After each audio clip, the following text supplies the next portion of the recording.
ચાલુ છે, અત્યારે ડિમોલિશન કરવાના છે ફાઇનલ. ના, એ ખોટી વાત છે. અમે 2023થી નોટિસો આપી છે, ટોટલ 3 વાર નોટિસ આપી છે, 10 થી 12 વાર એમને રૂબરૂ કીધું છે જવા માટે. આ રોડ ઉપરનું દબાણ છે, એ ક્લિયર છે. દસ્તાવેજ છે જ નહીં, દસ્તાવેજ નથી, આ દબાણ છે. જે દસ્તાવેજ બતાવે છે એ બીજી જગ્યાનો છે, આ જગ્યાનો નથી, એ ક્લિયર છે. કઈ જગ્યાનો દસ્તાવેજ? એ બીજા સર્વે નંબરનો છે અને અહીંયા જે સર્વે નંબરનો છે એમાં દબાણ છે.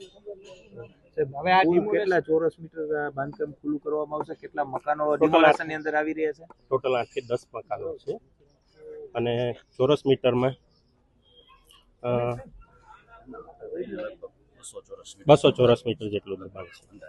આ સાહેબ ટીપી રોડ આવે છે?